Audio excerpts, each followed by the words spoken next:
this video, what I'm going to do is go over the general guidelines and the basic steps that are going to be outlined over the course of all of this massive amount of information you've gotten with our do-it-yourself mold removal system. So we're going to cover the very first steps.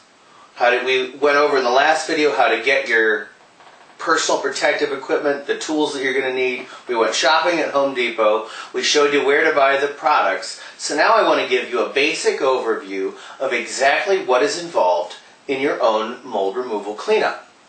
So mold problems generally occur either in the basement, the crawl space area under the home, the attic over top of the home, or inside the home from a plumbing, storm, roof leak, or emergency flood type situation. The first thing that you want to understand is that mold is incredibly tiny. And what makes mold dangerous more than anything else is when you disturb moldy materials.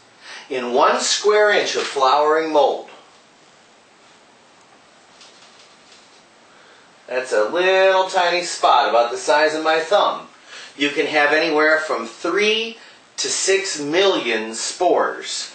If we go ahead and just try and wash that off, in the process we're going to put those millions of spores into the air like a cloud. And that's mechanism of the mold bursting or sporulating is its defense mechanism to allow it to survive when it's faced with a predator or an attack. It's like, you got me! Poof! Here's my babies. Deal with it. And so what we're going to do first in any mold removal cleanup situation is we're going to do our inspection of the home and figure out where the mold is growing. So, whether you have a crawl space, a full basement, a slab-on grade home, or whatever your style of construction is,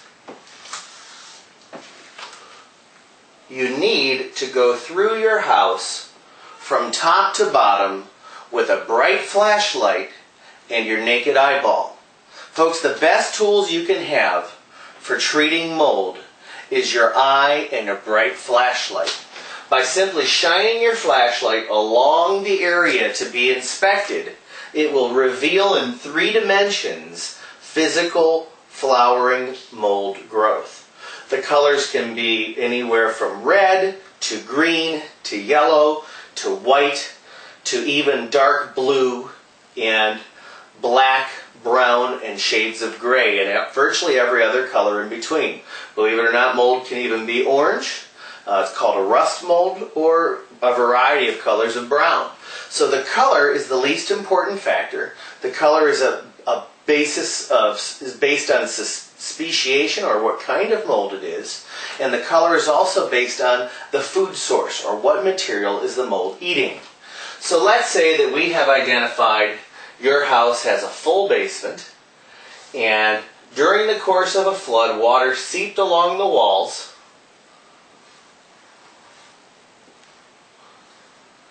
and came down behind a finish area, so you've got mold growing on drywall. When you inspect overhead, you find mold growing on the overhead joists, and it might be growing on some stored items in the center of the basement.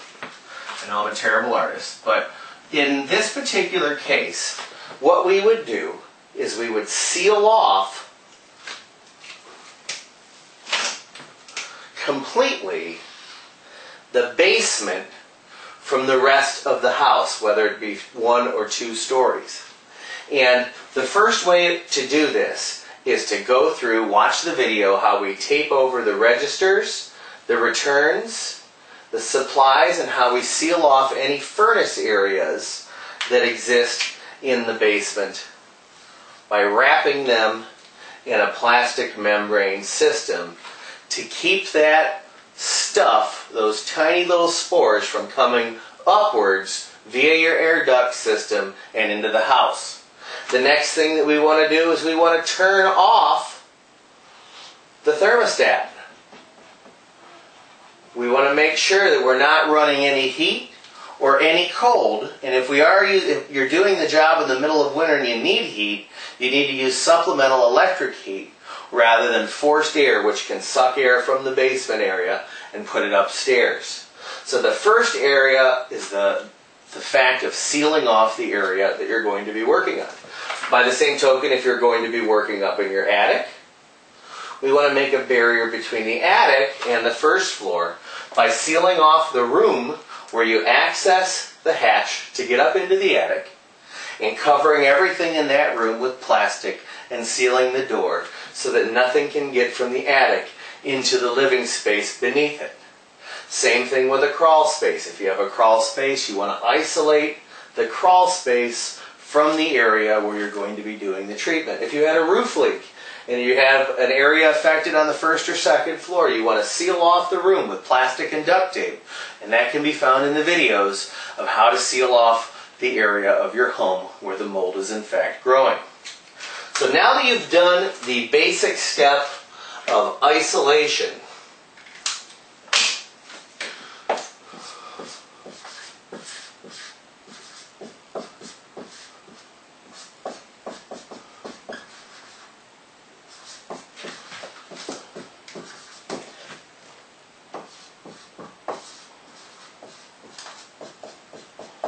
the next step is to begin our mold remediation process.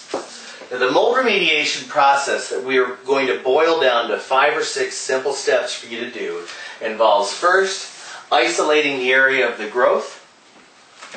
Second, killing the mold. Now, why do we try and kill the mold first? Well, the fact of the matter is when you're doing gross demolition, cleanup, washing, vacuuming, or removal of flowering moldy pieces, both the spores that go airborne, the piecey parts, and the root structures all contain potentially dangerous toxins that can make yourself or your family sick.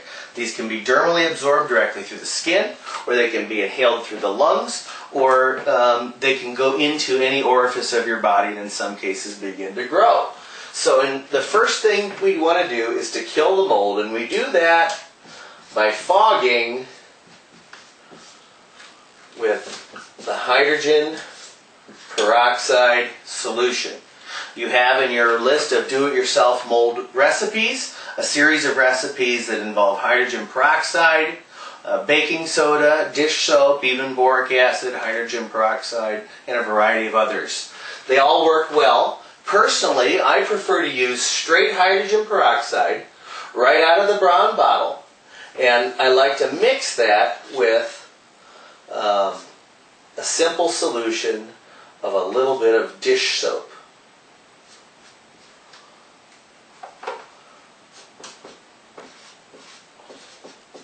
The hydrogen peroxide with dish soap, the dish soap relaxes the surface tension of the water. When you buy hydrogen peroxide in a brown bottle, that is already diluted 97% water, 3% hydrogen peroxide.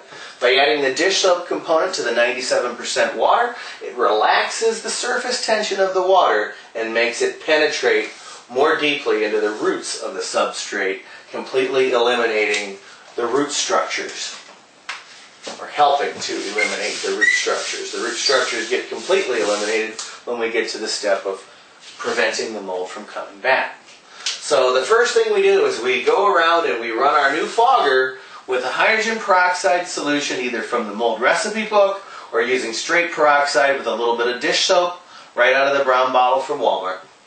And when we've saturated all the areas of flowering growth and washed the air, we begin the next step, which is the gross removal phase.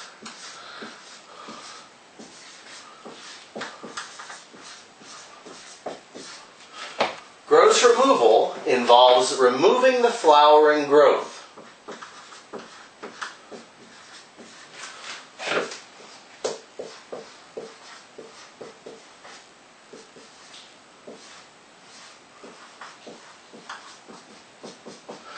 Flowering growth on porous materials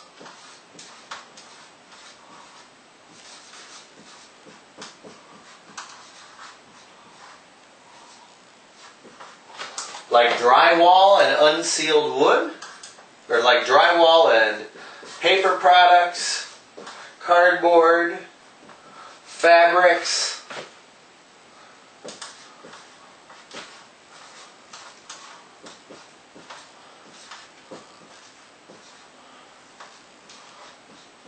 all of that should be physically removed.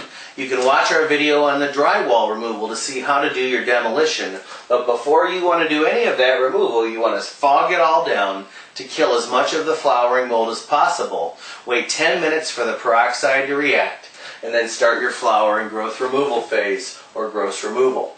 And we want to remove 100% of the drywall, the paper products, the affected paneling on the walls if it's a basement area, and we want to get that stuff out, double bag it, and put it outside into a dumpster to be hauled away to the city dump.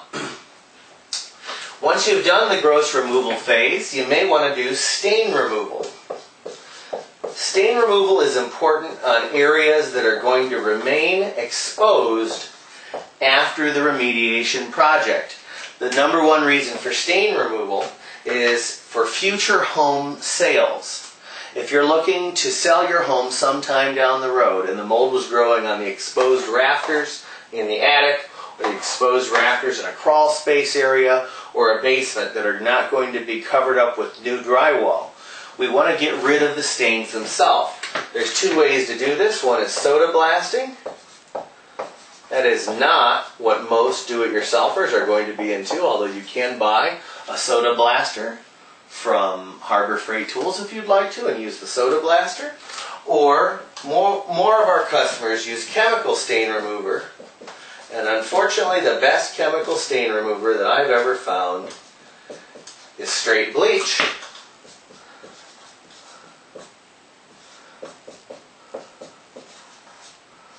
Applied with a garden sprayer. You also need to use ultra, extra strength,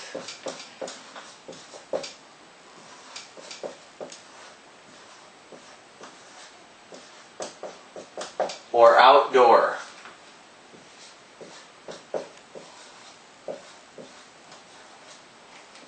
You want to spray that directly onto the overhead wood or the remaining joists. Now, it is massively important, if you're going to be doing or attempting to use bleach, that you use 2 Tyvek suits taped together, taping all the seams where your armpits, where the zipper is, and underneath, and to use a full face shield combined with your respirator to keep that stuff off your face, to wear your hood, and at the beginning of ever feeling any burning sensation, immediately remove yourself outside, wash yourself off with water, and if you get a burn starting on your skin, to pour a little bit of vinegar or orange juice on it to counteract that base reaction.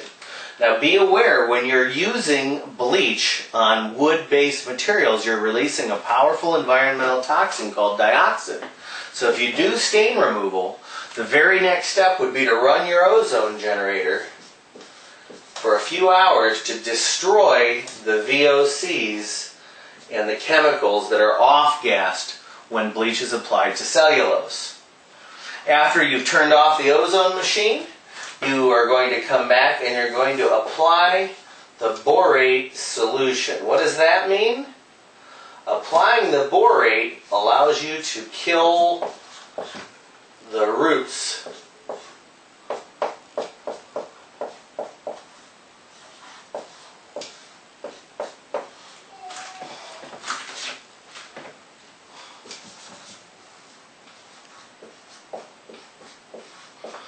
Apply the borate, kill the roots. The borate mineral salt is made by either using the boric acid recipe found in your do-it-yourself mold recipe book, or using the Timbor product available at domyownpestcontrol.com, and mixing it per manufacturer's instructions. And again, I always like to add some surfactant to that in the form of dish soap. And the dish soap relaxes the surface tension of the water. It is a surface actant, and will allow that TIMBOR to penetrate far more deeply into the wood. If you're not chemically sensitive and you'd like to get a little deeper penetration of the borate solution, instead of using a dish soap-based surfactant, you can add like a Lysol concentrated cleaner. That solution is comprised of quaternary ammonia. However, quaternary ammonia is something that can affect the multiply chemically sensitive. So we only recommend that for folks that don't have it, and we always recommend you follow that step with the ozone.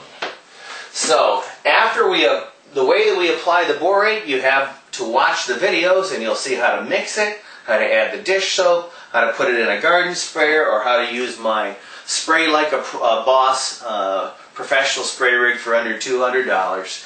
You add this, you mix the solution together. You'll get far better results if you mix it with pure distilled water, as there are no minerals in there, which leaves more room for the borate to bond with the water molecule. If you're forced to use tap water, we recommend the hottest water possible to mix with the solution and allow it to go into full suspension.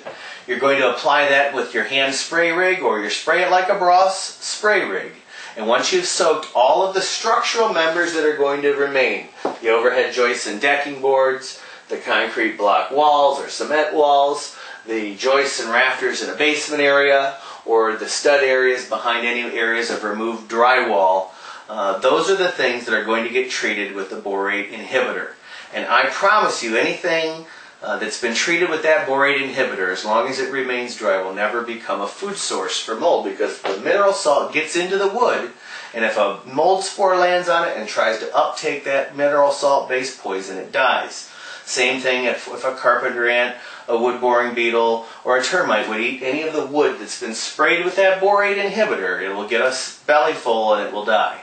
So, the very last step after we've applied the borate solution is to run our ozone generator.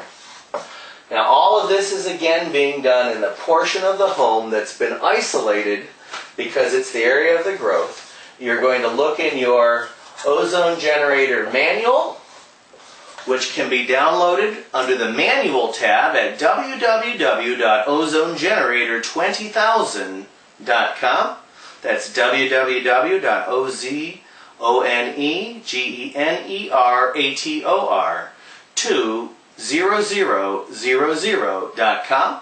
Click on the manual tab, download the 12-page owner's manual, read it from cover to cover, and apply the generator that you've received, either the 7,000 home junior or 14,000 home unit, to the area in question. Set up a few fans to circulate the air.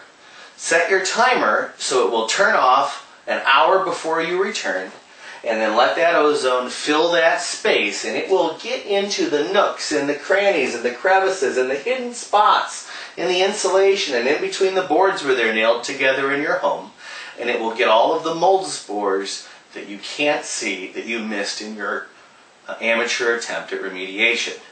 Watch these videos, and if you have any questions, send me an email directly, and I will help you get through this project from beginning to end with clarity, understanding, and an excellent sense of fulfillment once you know that you've solved your problem and made your family's health whole again.